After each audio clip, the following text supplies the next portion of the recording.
Did you know that the Union is what is used to create a prisoner of war? And that is because a union is defined as a concord agreement. In ecclesiastical affairs, a union is the combining of two or more churches into one. And a church is really this word, a cirque. And a cirque is a round oval edifice. Today, we look at unions from a standpoint of something being positive. What this means is there is polarity when it comes to a union, because there are good unions and there are bad unions. It is for this reason why a union is a concord agreement, because it's not just about two people who concur. A concord agreement is a compact, an agreement by stipulation or treaty. In other words, a contract. But why would you need a contract for something that appears to be good and beneficial to all parties involved? Well, because usually it's not. So we were told that we were to sign a contract. It was like 6 o'clock, 7 o'clock at night. And we were told that we needed to return by the next morning by 7 a.m. If we were 1 minute past 7, you'll be cut out. So this is pre-email, so there isn't going to be an agent that's gonna pick up a phone call at 9 o'clock. So you take a risk and you sign it and you say, okay, let's do it for this season and let's hope for better after if I need to.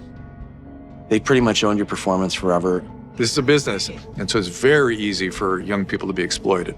I was naive enough to think that, okay, if I signed this contract, then we could talk numbers later. So I signed the contract. Basically, these contracts just made it okay to work you to death, and they did. A contract is a written account of a con to betroth two parties into an alliance that is unequally yoked.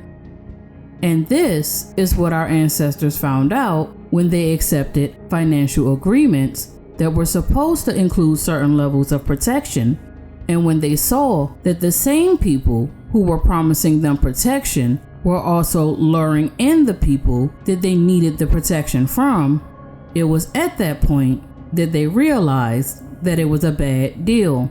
And so I asked the question, how do you control the trade for a group of people, do them wrong, and then get them to continue to work for you? Now, I played this clip because I wanted to explain to you guys what it means to be a prisoner of war. Because yes, this is a prisoner of war, but this is also a prisoner of war.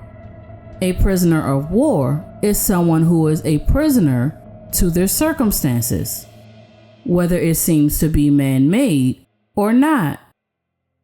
The word war is relative to this word, where. War. But if we look at this word, where, we can see that a prisoner of war is a prisoner who is trapped by a particular placement, whether it seems to be man-made or not. Education Secretary Arnie Duncan raised eyebrows Friday by saying that Hurricane Katrina was, quote, the best thing that happened to the education system in New Orleans because it forced people to improve their schools. It is the exact same word. It is also relative to this word, whore. A prostitute for wages, no matter the sex, because a prostitute is simply a base hireling, a mercenary, someone who works for wages. Literally, someone who is hired is a prisoner of war. It is for this reason that the Secretary of State started out as the Department of War, as warfare is simply work for hire. It is also regarded as this. Yours, mine, ours. Is whore, a prisoner of whore, of war, which is to hurry, to whirl around with noise.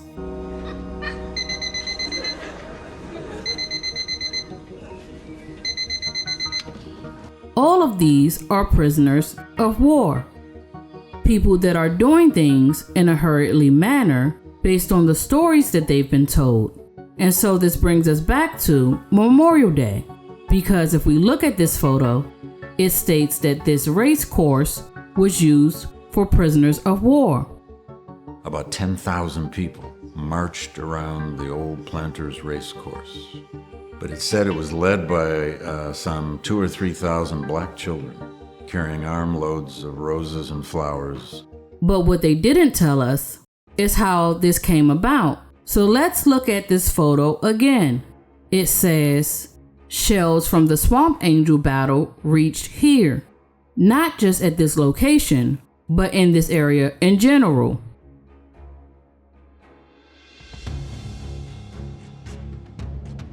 As it states that relative peace prevailed in the city of Charleston until 1863, when Union forces captured nearby Morris Island and began shelling Charleston. This was a deliberate bombardment of civilians. In 1863, Union forces built an artillery battery in the marsh on Lower Morris Island in close proximity of Charleston. They successfully mounted an 8-inch Parrott rifle, referred to as the Swamp Angel, which was a huge gun that fired 150-pound shells over a distance of 5 miles. The Swamp Angel's first shot at 1:30 a.m. on August 22nd caused panic. This deliberate bombardment of civilian population shattered the city's security. It not only took the lives of civilians, but it was what they used to put the Southern economy into part. This was one of the tactics used to get our ancestors to migrate up north. You know how they say they freed the slaves? Question: if the war has always been church versus state and the Union government freed the slaves, who were the slave masters? Go ahead and put your answers in the comments. Because without the children, they had no workers, which meant they had no capital. But one church made a deal with the other. And so when I made this statement a year ago, this is why I stated it. How do you control the trade for a group of people, do them wrong, and then get them to continue to work for you? You don't. You go after their children. Because in this case, once the parents are removed, who gets to take care of the children? And to bypass the karma associated, they showed you this. It's the 3-day weekend that officially kicks off the summer season. A time for hanging at the beach, barbecuing, even catching a few laps of the Indy 500. And made you celebrate it. The children jumping into the pool represent the children going into the workforce. Due to the barbecue, which represents what was done when they fired the cannon over the parapet instead of firing it through the embrasures. This meant that they fired the cannon into the air, and this allowed for the shells to land further away into Charleston. And so they show you images of the things that they've done in the past that are a symbolic representation, and people are unaware of it today, all the way down to this portion right here, catching a few laps of the Indy 500. This is a nod to the Indian children, and so we must take the root word of Indian, which is Indy, to determine what they meant by that. The word Indy is defined as a car that is designed to meet the rules of the Indianapolis 500, or the Indian policy of D. And so moving on, an Indy car is a Formula One, which is an entry-level class single-seater.